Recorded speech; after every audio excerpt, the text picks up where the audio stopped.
A man is found badly burned in an abandoned warehouse fire. Everything on him is charred except his Rolex watch. He's taken to the hospital, and doctors manage to save him, but his face is left disfigured. A female doctor looks uneasy when he tells them his name is Park Jae-young. 15 days earlier, Jae-young is broke, 3 months behind on rent, and avoiding a loan shark who ends up kidnapping him.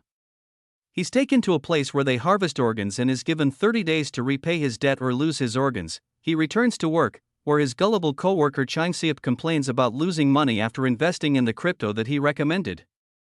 Jae-young overhears their boss firing Gil Ryong, a Korean-Chinese ex-convict with a sick child. Gil Ryong threatens the boss with a blade before leaving. Later, Jae-young notices a scar and a tattoo on Gil Ryong, which he recognizes as belonging to the Knife of Yenbian, a violent triad group. Shortly after, Jae-young's father, Dong-sik, is hit by a car. The hospital calls Jae-young and he goes back to his hometown. The wealthy driver offers hush money, 5 million won. Jae-young gives his father 3 million, keeps 2 million for himself, and lies, saying the driver is an acquaintance struggling financially, to stop his father from reporting it. Later, a woman from church visits Dong-sik, prompting Jae-young to insult his father for dating a gold digger instead of supporting his own son. He then goes back and extorts another 3 million from the driver. That night, while Dong-sik is in the hospital, Jae-young sneaks into his home and steals his Rolex and some savings. While snooping around, he finds a life insurance policy with a 500 million won payout if Dong-sik dies in an accident or from illness. On his way out, while lost in thought, Jae-young gets into an argument with a group of teens who then beat him up. The next morning, he's found badly injured. His father rushes to check on him, but the police inform them there are no CCTVs in the area, so they can't identify the attackers. Jae-young then hatches a plan. He hires Gil Ryong to kill his father on that same road, offering 60 million won. He insists it must look like an accident and records the conversation as collateral. Gil Ryong agrees at first but later demands 150 million after learning the full payout amount. Jae-young has no other choice, accepts and sets up his alibi. That night, to mix his alibi, he parties with Chang Seop, then with some escorts at a karaoke bar, then heads to a fast food restaurant and stays there all night, making eye contact with the staff to ensure she will remember him. The next day, Jae-young waits at work all morning. Around lunchtime, he finally receives a call from the police. Overjoyed, he runs to the bathroom to rehearse his devastated reaction. At the station, he pretends to mourn until he's shocked to see the churchwoman brought in as a witness. A flashback shows her witnessing the entire scene, Dong-sik being run over, Gil Ryong checking the body, and the car reversing. Gil Ryong noticed her and chased her down, forcing her to flee. To Jae-young's horror, it gets worse. Dong-sik's body wasn't found in the alley, but buried in the mountains. This time Jae-young cries for real. Realizing that the hitman has completely botched the plan, a hiker is vlogging in the snow on a Michel, an obscure and rarely visited hiking spot. She notices a dog digging in the mud. To her horror, the unearthed soil reveals Dong-sik's dead body. The scene cuts to Dr. Han Sang-hun, waiting for his girlfriend Yoo-jong at a fancy restaurant. Sang-hun remarks that his life has been perfect, all thanks to his money. Unlike usual, Yoo-jong is bold tonight. She wants to hook up and takes charge. Sang-hun nervously agrees and takes her to a hotel. She brings a bottle of wine and grows frustrated when he hesitates to drink. After they sleep together, she says she has to leave. Her friend's father just passed away. The area is remote, so she can't get a cab, and Sang-hun doesn't want to drive drunk. But Yoo-jong grows cold and disappointed, so he gives in and agrees to drive her back to the city. On the drive, she flirts and kisses him, trying to get physical again. Suddenly, they hit a man, killing him instantly. Yoo-jong panics and wants to call the police, but Sang-hun stops her. He blames her for pressuring him to drink and drive, saying he'll go to jail. To avoid that, they need to cover up the accident. Another couple arrives in a car. Sang-hun pretends their car just has a mechanical issue. The man, a mechanic, offers to help, but Sang-hun insists everything is fine until they leave. However, the couple seems suspicious, whispering that they should have taken a photo of Sang-hun. Back at the scene, Sang-hun decides to bury the body, Dong-sik's, despite Yoo-jong's protests. They argue until they're interrupted by a man on a bicycle who accidentally drops his drinks, revealing his presence. He tries to cycle away, but Sang-hun chases him down and knocks him out. Yoo-jong is on the verge of breaking down as Sang-hun kidnaps the witness and emotionally blackmails her into staying involved. They drive to him to Chowol to dispose of the body. Sang-han wants to kill the eyewitness, but Yoo-jong begs him not to. Just then, the eyewitness wakes up and screams for help. In a panic, Sang-han beats him with a golf club until he begs for his life and promises to stay silent. Sang-han transfers 10 million won to the man, calling him an accomplice. The eyewitness tries to leave, but Sang-han forces him to help dig the grave. He regrets sending the money, especially after injuring his hand while digging. When the eyewitness suggests digging deeper, Sang-han snaps at him. Eventually, they bury Dong-sik in a shallow grave. As they get into the car, the eyewitness demands another 10 million won. Sang-han offers 20 million, warning him not to ask for anything again. The eyewitness is thrilled, while Yoo-jong is shocked. Back in town, the eyewitness asks for taxi money. Sang-han scoffs at him. He removes the memory card from his car's black box and sends the car in for repairs. It costs 4.8 million won, and he looks utterly defeated. As Sang-han struggles with the fallout, the mechanic couple quietly stalks him, taking photos from a distance. Meanwhile, his hand injury worsens, and Yoo-jong ghosts him. She eventually replies, claiming she's been busy. Sang-han asks her to help pay for the car repairs, citing financial issues, then tells her not to contact him for a while. She agrees. Internally, he smirks. He wants to punish her for making him drink that night. While Sang-han is at his clinic, treating his infected hand, the door suddenly opens. The eyewitness walks in with a sly, crooked smile. The eyewitness demands 30 million won more from Sang-han to stay silent. Sang-han reluctantly agrees but says he needs a week. Cut to Jae-young, who is faking grief at the police station. He suddenly realizes that his father's death will be ruled a murder, ruining his plan. He mutters to himself in frustration, but Officer Beck overhears and grows suspicious. Beck begins investigating Jae-young's alibi, but everyone, even the fast food staff, confirms Jae-young's story, which throws Beck off. Jae-young tries to claim his father's insurance payout, but he's left waiting for hours before finally being called into the manager's office. The supervisor turns out to be the same man who hid Dong-sik with his car. He tells Jae-young the payout can't be released until Dong-sik's death is officially ruled accidental.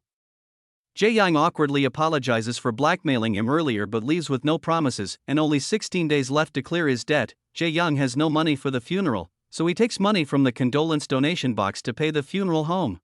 At the funeral, Jae-young's aunt scolds him for being a bad son, saying that Dong-sik couldn't even face the neighbors while he was alive because of the shame Jae-young brought. Gil-ryong shows up at the funeral, and Jae-young is furious. Gil-ryong explains that Dong-sik had still been alive and saw his face, so he had no choice but to kill him. He demands the agreed payment. When Jae-young refuses, Gil-ryong threatens to release the recording. Officer Beck secretly follows Gil-ryong to the junkyard where he lives. He sneaks into his trailer and finds the recording of Jae-young. But as he tries to steal it, Gil-ryong catches him. Thinking Beck was sent by Jae-young, Gil-ryong kills him only to discover Beck was a police officer. And a CCTV camera recorded everything. Gil-ryong tells Jae-young he needs the money fast so he can escape to China. This time, Jae-young decides he must kill Gil-ryong first. Back to Sang-han, he picks up his car. The mechanic points out that the damage is on the windshield, not the bumper. Suspicious, Sang-han digs through his trash to retrieve the discarded black box memory card. He checks the footage and sees Dong-sik's body falling from a bridge, with the eyewitness watching and laughing. It was all a setup. Sang-han meets Yoo-jong and shows her the footage. But she suddenly snaps, ranting about how many men want her and how tired she is of Sang-han and his problems. When Sang-han tries to choke her in rage, the eyewitness appears and knocks him out. It's revealed, Yoo-jong and the eyewitness are a scamming couple. They decide to go back to their hometown to get rid of Sang-han. The mechanic couple secretly follows them. At the abandoned building, the scammers start digging a grave. While joking around, Yoo-jong pushes eyewitness into it. In the car, Sang-han wakes up, sees Yoo-jong laughing with the eyewitness. He is furious and drives the car into her, killing her instantly. Then, the eyewitness attacks Sang-han and kills him. From afar, the mechanic couple records everything. A flashback reveals Yoo-jong in school, jealous of a popular girl named Lee Ju-yeon, because she is smart, beautiful, and chosen as the face of the school catalog.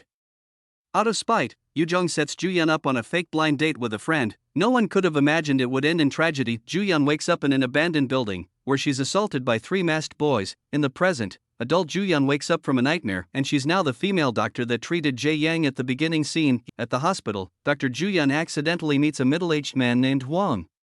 He notices that she looks troubled and tells her to contact him if she ever needs help. Handing her his business card, he owns a private detective agency. After learning that the severely burned patient is Jae-yang, Ju-yeon becomes visibly disturbed, even prompting her boyfriend, Dr. Yoon Jong-min, to notice. That night, Jong-min catches her printing out Jae-yang's medical file. The next day, Ju-yeon visits Hwang's office and hires him to investigate 3 men for 5 million won. Hwang is a former police officer who retired early.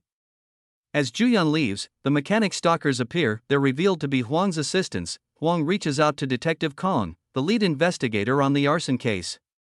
During their conversation, Kong mentions that multiple burned, unidentifiable bodies were found, believed to be suspects.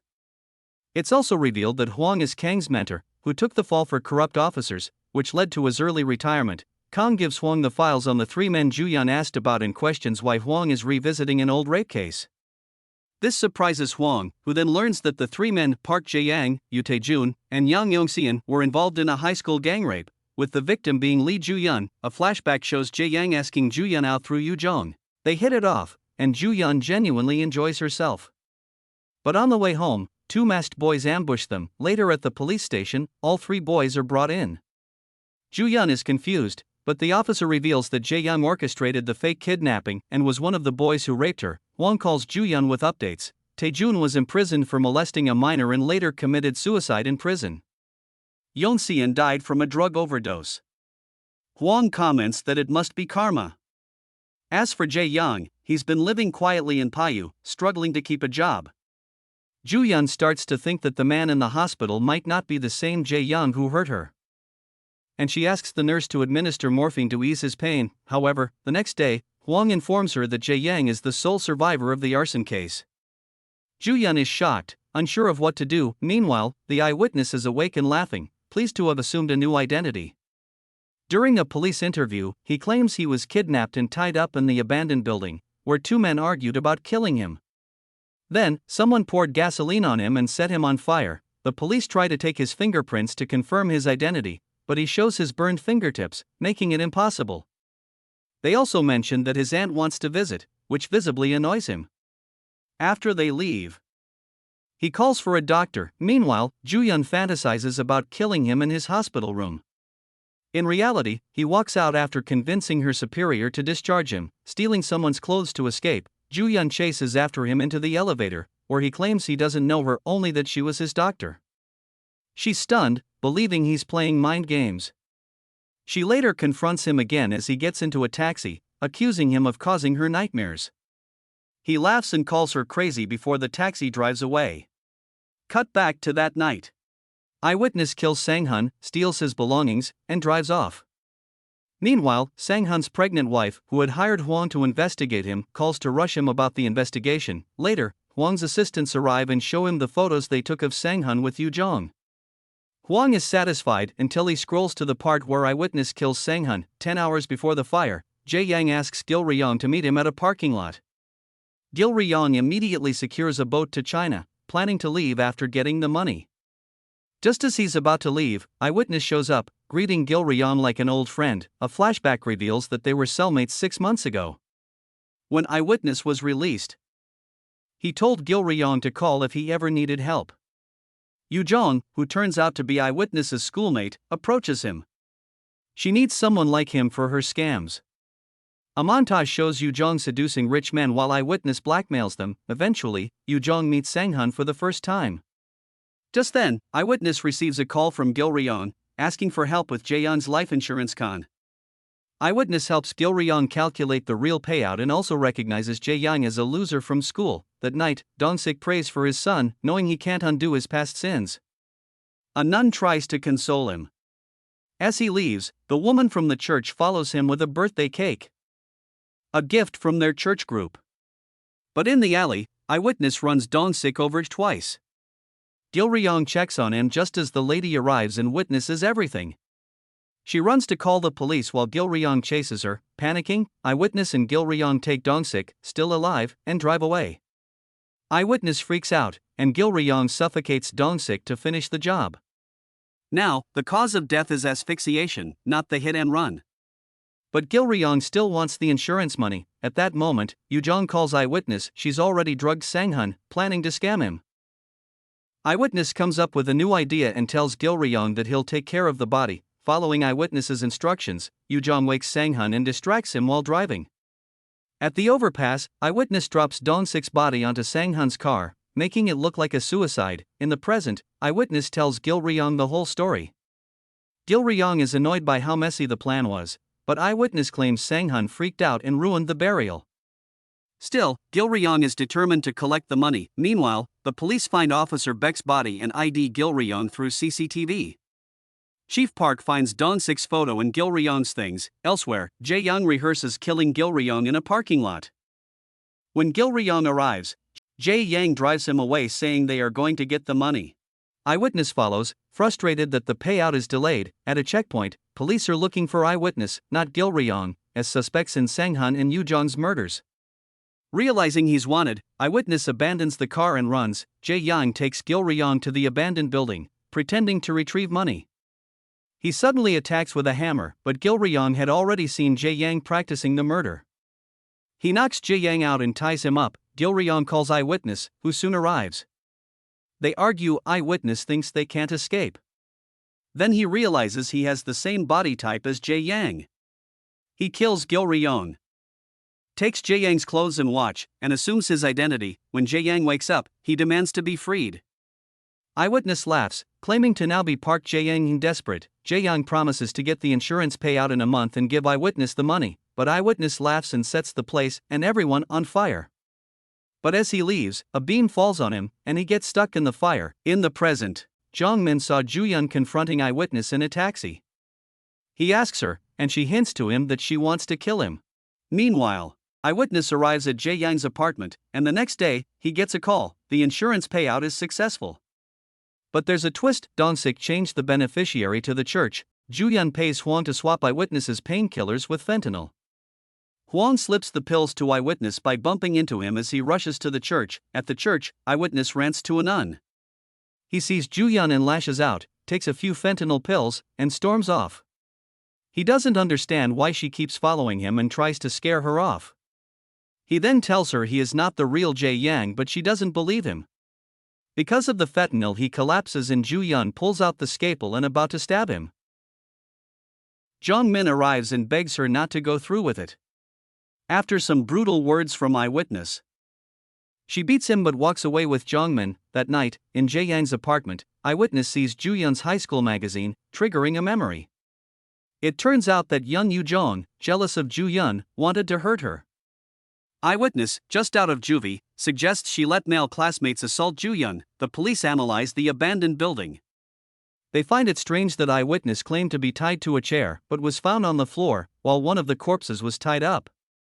Something doesn't add up. At home, eyewitness realizes Ju-yeon swapped his pills. Detective Kong calls him for another interview. Realizing he's a suspect, eyewitness runs. The cops search his apartment and find the painkiller bottle, which will have his fingerprints. They plan to compare it with the DNA found in Jae-yang's car. Eyewitness gets a notification. It's D-Day. He thinks it's Jae-yang's birthday, but then loan sharks arrive and kidnap him. Meanwhile, Jong-min prepares for a final surgery. He's been working in illegal organ trafficking to pay off debt and save for marriage. Eyewitness is his last patient before retiring. They recognize each other. Eyewitness reveals his real name, Kim Beom-jun. But Jong-min doesn't believe him. He calls it karma and starts operating. Without anesthesia, Ju-yeon wakes to find Jong-min by her side. He tells her better days are ahead. Hwang brings her an update, but she chooses to move on. He smiles and tosses her the DNA report, proving the painkiller fingerprints belong to Kim Beom-jun, not Park Jae-yang. There are also photos of both men. As a gift, the loan shark gives Jong-min the stolen Rolex. In the final scene, Ju-yeon smiles and walks out of the hospital after her shift, free at last. The 6 main characters in this series, except for Ju-yeon, are all awful people. Each of them, sooner or later, pays the price for their cruel actions. Jae-yang was a bad person even as a teenager. He never felt sorry for hurting Ju-yeon, and he didn't hesitate at all when planning to kill his own father for insurance money. But even though he was so heartless, he still ended up a loser until the moment he died. Jun seems smarter and trickier, but he's even more cruel. Because of just one careless thing he said, Ju-young couldn't sleep peacefully for years, even after becoming successful. He's the kind of person who smiles all the time, even while pushing a dying man off a bridge to fake a crime scene. Sang-han and Yoo-jong first look like a normal, sweet couple, but in truth, they are both terrible. Sang-han left his pregnant wife to date another woman without feeling guilty at all. During the whole show, he never once thought about his wife or his child. Yoo-jong, with her pretty and innocent looks, turns out to be someone who makes money by tricking and using other bad people. All of them make Gil Ryeon, a gangster and hitman, seem less bad. At least he had a clear goal. He just wanted money to pay for his child's treatment. In the end, every bad person in the story has to face the results of their actions. It makes us wonder, will Songmin also be punished for what he's done, especially now that he's wearing the cursed watch? Thank you for watching. Subscribe and like for more videos like this.